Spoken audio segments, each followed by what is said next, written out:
trying to slip inside the jab of Eubank. And again, and Conor, like he is, double and triple, then you put the exemplary, but the punches of Chris Eubank have been head for savagery. The intensity of Eubank Jr.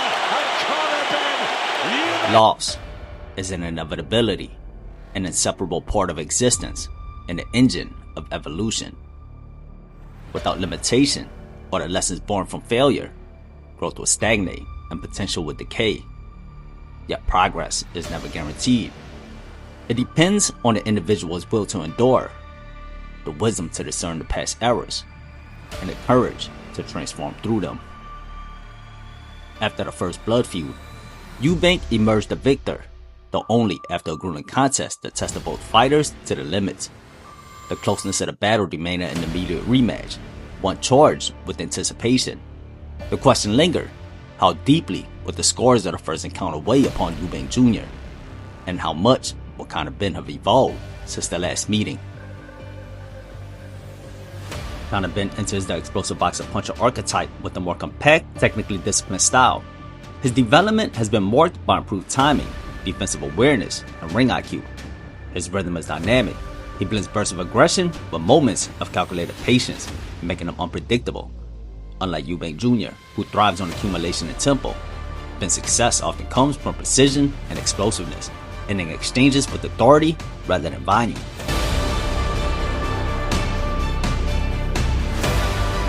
Chris Eubank Jr. embodies the athletic pressure fighter archetype with a hybrid of traditional British boxing fundamentals and modern athleticism. His style is built on high volume output, explosive combinations, and forward pressure. While he lacks the defensive finesse, his durability and conditioning compensate, enabling him to outlast the opponents. With time, Eubank has refined his approach, incorporating more patience, lateral movement, and counterpunching elements, though his natural tendency remains aggressive and attritional. In his blood feud, both men reflect the fighters' fighting spirits, but have carved their own modern identities within British boxing's stylistic spectrum. Controlling boxing dictates not only the tempo, but more importantly, who commands the flow and direction of the fight.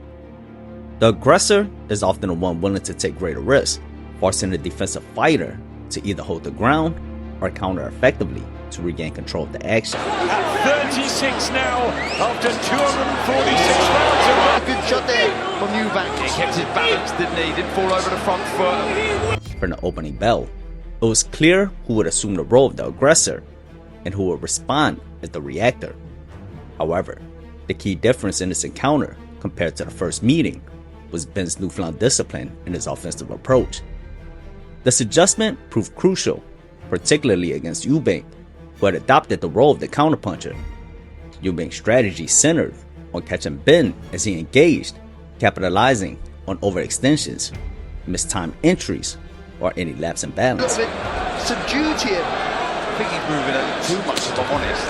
Instruction this time around. Eubank trying to get his jab back in. By contrast, Benn's earlier tendency to take the pocket and openly fire, shooting punches without structure, had previously made him more predictable and easier to time. This time, he demonstrated a more measured aggression. Instead of simply taking a pocket and firing at every opening, Benn used his jab and feints to break timing, aligning his attacks to control the rhythm of the engagement. Together, and that's what he's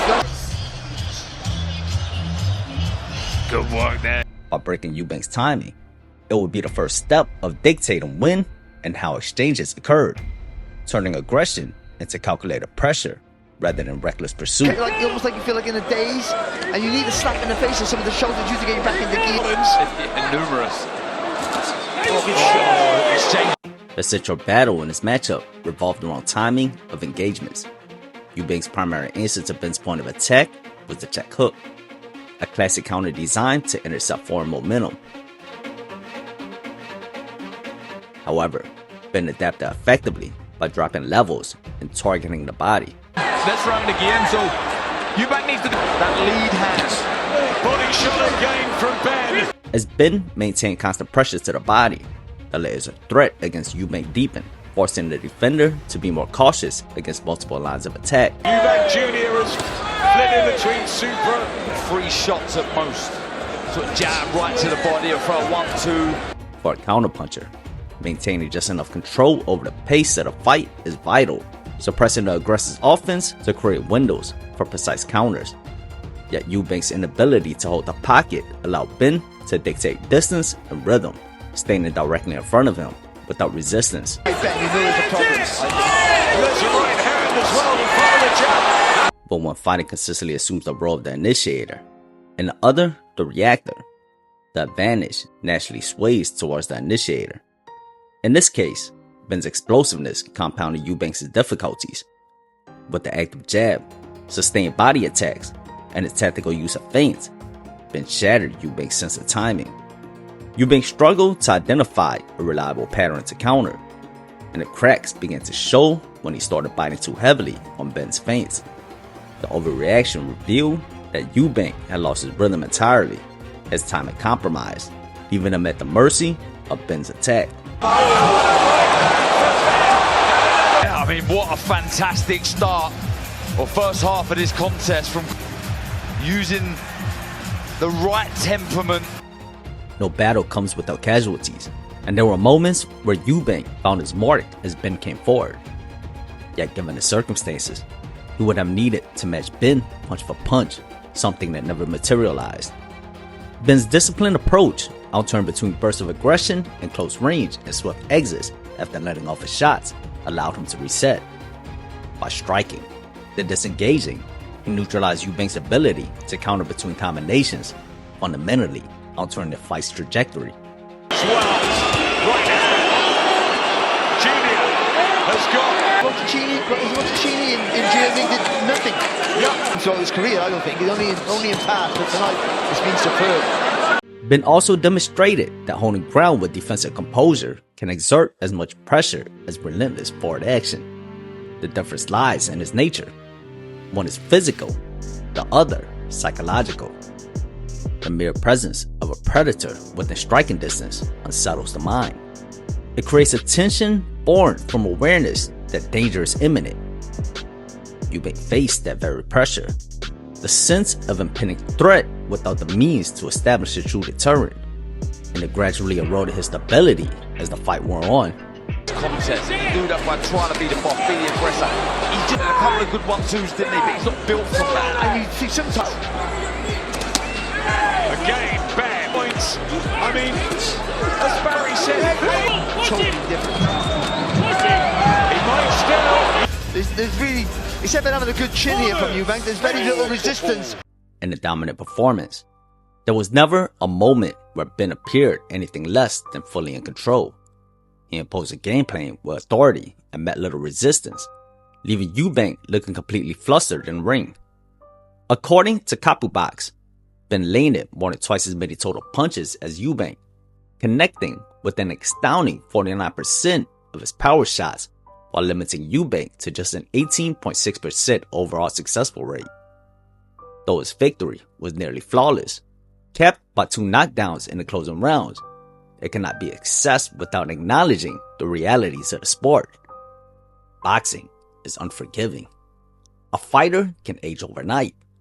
The 36-year-old battle-worn Eubank appeared to pay the price for his previous wars, his last victory seemingly coming at the cost of his physical decline. Combined with the effects of age and hydration cause, what remained in the ring was a diminished version of his former self. The power, the output, the sharpness, all faded. This is not to diminish Benn's achievement. He displayed clear growth, discipline, and composure, proving himself a more complete fighter. With the long-standing rivalry now even at 1 apiece, Benn has stated his intention is to move back down in weight. As with Eubank, self-belief is the fire that drives every fighter into the ring, that burns independent of truth. The mind convinces the body it can still defy time, still some of the strength to wage war as it once did. Yet reality is an unrelenting opponent, one that no man has ever defeated. Boxing, like life itself, belongs to the young man. No one man escapes the slow erosion of battle. Each war takes its toll, eroding the body and dimming the spirit, leaving behind only the faint silhouette of what once was. No lion rules forever. They all have their time. And when that time passes, even the kings must bow down to the inevitable truth of decline.